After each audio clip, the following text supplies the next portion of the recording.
Hello, नमस्कार, स्वागत है आप सभी लोगों का। आज मैं कुछ इम्पोर्टेंट मुद्दों पे बात करने वाला हूँ। खास करके इम्पोर्टेंट मुद्दा होने वाला है यूपी कांस्टेबल 2023-24। सबसे पहला पॉइंट कि स्टडी प्लान मतलब कितने घंटे पढ़ना है। दूसरा पॉइंट यह है कि एग्ज़ाम डेट क्या 11 फरवरी को है या फिर 18 फरवरी को है। सबसे बड़ा सवाल यही है। और तीसरा पॉइंट यह है कि सेफ स्कोर कितना होगा। अभी कट ऑफ डिसाइड नहीं किया जा सकता है, उसे हम सेफ स्कोर के नाम से कह सकते हैं। तो चलिए हम स्टार्ट करते हैं। कुछ इंपॉर्टेंट इन्फॉर्मेशन भी आपको देना है और बहुत सारे बच्चे इस वीडियो का इंतजार कर रहे थे कि सर वीडियो बनाइए वीडियो बनाइए। तो चलिए भाई, मुझे भी लगा कि वीडियो बनाया जाए क्योंकि बहुत सारे बच्चों का कमेंट था। तो पहला पॉइंट हमारा है स्टडी प्लान, कितने घंटे पढ़ना है। तो मैं आपको बता दूं मेरे भाई कि डेली 10 से 12 घंटे पढ़ना है। डेली 10 से 12 घंटे पढ़ना है। हम इसलिए एक चार्ट बना के बैठे हैं क्योंकि इससे मैं कम वीडियो में, एक छोटे वीडियो में पूरा इन्फॉर्मेशन आप तक पहुंचा सकूं। तो पहला प्लान हमारा, मतलब पहला पॉइंट ये है, स्टडी प्लान हमारा डेली 10 से 12 घंटे पढ़ना है। क्या पढ़ना है, किस टॉपिक का वेटेज ज़्यादा है, तो मैं आपको बता दूं मेरे भाई। रीजनिंग 55 क्वेश्चन आने वाला है, हिंदी 38 क्वेश्चन आने वाला है, मैथ 20 क्वेश्चन आने वाला है, और जीके जीएस की बात करें तो ये 38 क्वेश्चन आने वाला है, 38 क्वेश्चन। क्लियर है। अब बात ये आती है कि सर कितने घंटे पढ़ना है। 10 से 12 घंटे तो पढ़ना है, लेकिन पढ़ना क्या है। तो मैं आपको सबसे पहले बता दूं कि 31 जनवरी तक आपका सिलेबस कंप्लीट हो जाना चाहिए। जो बच्चे अभी फ्रेशर हैं, जो पढ़ रहे हैं, उनकी बात बता रहा हूं। बाकी जिनका सिलेबस कंप्लीट हो चुका है तो आपके लिए भी अभी अगला स्टेप बताऊंगा कि आपको क्या करना है। तो सबसे पहला पॉइंट कि 31 जनवरी तक पूरा का पूरा सिलेबस कंप्लीट हो जाना चाहिए। और टारगेट क्या होना चाहिए कि रीजनिंग में 55 क्वेश्चन में से आपको 50 प्लस का टारगेट लेके चलना है, एग्जाम में सही करके आना है। हिंदी में आपको 38 में से 35 का टारगेट लेके चलना है कि 35 सही करके आना है। मैथ में आपको 20 में ज़्यादा नहीं, मात्र 12 क्वेश्चन का टारगेट होना चाहिए। ऐसे जीएस में 38 में से 25 प्लस क्वेश्चन का टारगेट करना है। अगर देखा जाए तो टोटल 122 क्वेश्चन हो रहा है। टोटल 122 क्वेश्चन हो रहा है। 122 क्वेश्चन का मतलब 244 नंबर। और 122 अगर आप इतना टारगेट लेके चलते हैं तो फिर कोई सिलेक्शन आपका रोक नहीं सकता। तो यह था कितने घंटे पढ़ने, 10 से 12 घंटे पढ़ने हैं। अच्छा, क्या करना है, डेली 10 से 12 घंटे पढ़ने के बाद और भी क्या करना है, मॉक देना है। डेली मॉक टेस्ट देना है और मॉक टेस्ट देने के बाद एनालिसिस करना है कि जो गलत हो रहे हैं उस पर काम करना है। जैसे आपने रीजनिंग के नंबर सीरीज के क्वेश्चन लगाए और नंबर सीरीज के क्वेश्चन गलत हो गए, तो आपको उसी दिन नंबर सीरीज के सारे कॉन्सेप्ट को फिर से एक बार देखना है, ताकि जब आप दोबारा मॉक टेस्ट दें तो वहां पे नंबर सीरीज के क्वेश्चन आपके गलत नहीं होने चाहिए।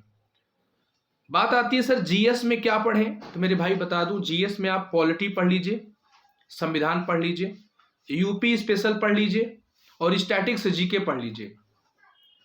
और आप लूसेंट से पढ़ें तो ज़्यादा बेटर है, या आप इसके पहले कहीं भी ऑफलाइन ऑनलाइन कहीं भी क्लास किए हैं तो नोट्स बनाए होंगे, आप वहाँ से हेल्प लें तो ज़्यादा बेटर है।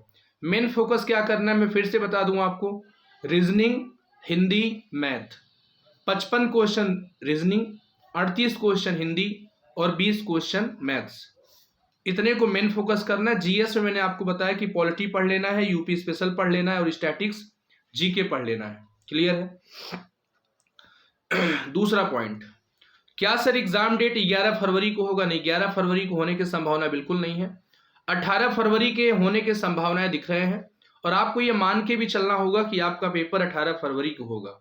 अगर आप ये मान के चलेंगे कि आपका पेपर 18 फरवरी को है, तभी आप अपने पढ़ाई को मजबूती से कर पाएंगे। तो एक टारगेट होना चाहिए कि आपका पेपर 18 फरवरी को है। अगर आगे बढ़ता है तो और अच्छी बात है, आपको तैयारी करने का और मौका मिल जाएगा। तो ये दूसरा पॉइंट था कि क्या पेपर 11 फरवरी को होगा, कि क्या पेपर 18 फरवरी को होगा। अब रीजनिंग में क्या क्या पढ़ने हैं, मैथ में क्या क्या पढ़ने हैं, हिंदी में क्या क्या पढ़ने हैं, जो सिलेबस है आपको उसके अकॉर्डिंग पढ़ने हैं। क्लियर है। चलिए, तीसरा सबसे बड़ा मुद्दा यह है, बहुत सारे लोग बता रहे हैं कट ऑफ क्या होगा। तो मेरे भाई मैं आपको बता दूं कि कट ऑफ अभी बता पाना पॉसिबल नहीं है। अरे जब तक एग्जाम नहीं होगा, रिजल्ट नहीं आएगा, कट ऑफ कैसे पता चलेगा। लेकिन हाँ, यह माना जा रहा है कि 31 लाख, मान सकते हैं 30 लाख से ज़्यादा विद्यार्थी इस फॉर्म को भरेंगे। 31 लाख से ज़्यादा विद्यार्थी इस फॉर्म को भरेंगे। अगर हम कैटेगरी वाइज एक सेफ स्कोर बताएं, not cut off, safe score. अगर हम जनरल की बात करें, जनरल वाला बच्चा अगर 220 से 225 के बीच में मार्क्स लाता है तो यह सेफ स्कोर होगा, सिलेक्शन कोई नहीं रोक सकता।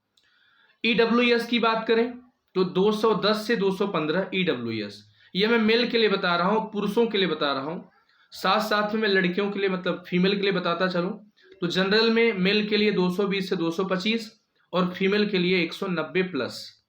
ईडब्ल्यूएस मेल की बात करें तो 210 से 215 और फीमेल की बात करें तो 185 प्लस।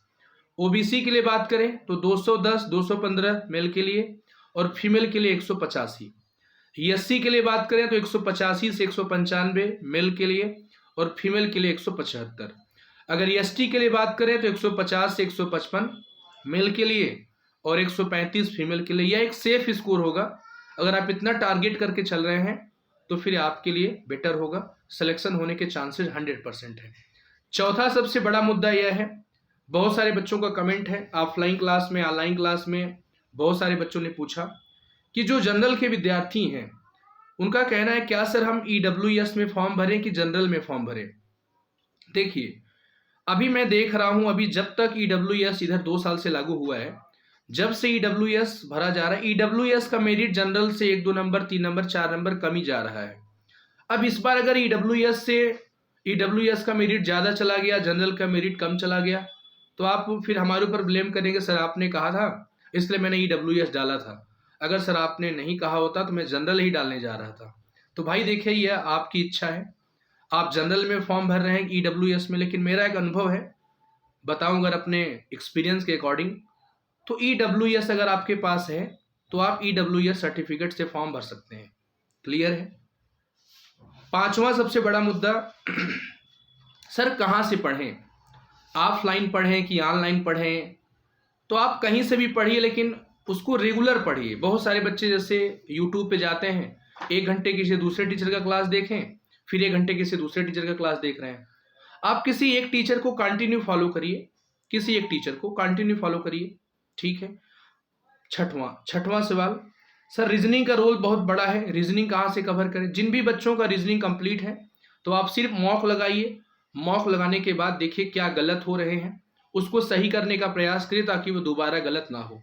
जिन बच्चों को अभी रीजनिंग ही नहीं कंप्लीट है, रीजनिंग पढ़ना चाहते हैं, तो मैं आपको बता दूं, आप द स्पीड कोचिंग के एप्लीकेशन पे जाके रीजनिंग का मेरा एक बैच है, यूपी सिपाही कांस्टेबल का स्पेशल बैच है, उस बैच को आप ज्वाइन कर लीजिए।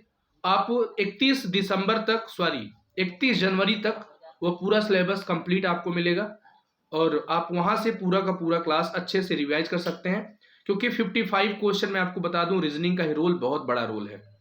अब आप जीएस में इतिहास पढ़ने मत लग जाइए, आप जीएस में भूगोल पढ़ने मत लग जाइए, क्योंकि अब समय है, क्या नहीं पढ़ना है यह सबसे जरूरी है। मैं आपको फिर से बता दूं लास्ट में, क्या नहीं पढ़ना है। जीएस में आप पॉलिटी पढ़ लीजिए, यूपी स्पेशल पढ़ लीजिए, स्टैटिक्स जीके पढ़ लीजिए। आप इतिहास पढ़ रहे हैं, आप भूगोल पढ़ रहे हैं तो सिलेक्शन नहीं होगा आपका। पता चला आप जो पढ़ के गए वहां से क्वेश्चंस नहीं आए, फिर क्या करेंगे। तो मेरे भाई मैं आपको बता दूं, फिर से बता दूं कि अगर आपको यूपी कांस्टेबल में सिलेक्शन लेना है तो आपके लिए रीजनिंग 55 क्वेश्चन, हिंदी 38 क्वेश्चन और मैथ 18 से 20 क्वेश्चन। अगर आप इन 3 को ही अच्छे से तैयार करके जाते हैं, और जीएस मैंने आपको बताया कि पॉलिटी पढ़ लीजिए, यूपी स्पेशल पढ़ लीजिए, स्टैटिक्स जीके पढ़ लीजिए, यहां से आप जाएंगे तो 120 प्लस के आसपास पहुंच जाएंगे। 120 के आसपास तो आप रीजनिंग, हिंदी और मैथ और यूपी स्पेशल और पॉलिटी और करंट नहीं, स्टैटिक्स जीके के दम पे आप 120 प्लस ला सकते हैं। तो मैंने आपके जो जो मुद्दे थे, जो जो क्वेश्चन थे, बहुत सारे बच्चों के कमेंट थे सर वीडियो जरूर बनाइए, तो मैंने स्टडी प्लान बता दिया कि 10 से 12 घंटा पढ़ना, उससे ज़्यादा भी पढ़ना पड़े तो पढ़िए, लेकिन मॉक डेली देना है। मैं फिर से बता दूं, एक मॉक टेस्ट डेली देना है और कोशिश रहे वो मॉक टेस्ट रात में सोने से पहले दीजिए। एक मॉक टेस्ट, अभी भी आपके पास 40 दिन का समय है, इस 40 दिन में आप अगर 40 मॉक अच्छे से लगा लेते हैं तो 100% आपका सिलेक्शन होगा। दूसरा मुद्दा कि क्या 11 फरवरी को पेपर होगा कि 18 फरवरी को, तो मान के चलिए कि 18 फरवरी को पेपर होगा। क्लियर है। तीसरा मुद्दा मैंने आपको बताया कि सर सेफ स्कोर क्या होगा, तो मैंने उसके बारे में आपको पहले ही बता दिया। इसके बाद आपको किस टॉपिक पे वीडियो चाहिए और आपको क्या चाहिए, बाकी मैं डेली प्रैक्टिस करा ही रहा हूँ द स्पीड कोचिंग के यूट्यूब चैनल पे, वहाँ प्रैक्टिस सेशन में आप जुड़िए। और किस टॉपिक पे आप वीडियो चाहते हैं आप कमेंट करके जरूर बताइए, मैं आपके हर एक कमेंट का रिप्लाई दूंगा। फिर मिलता हूँ आपसे किसी दूसरे वीडियो में, तब तक के लिए थैंक यू सो मच आप सभी को। जय हिंद, नमस्ते।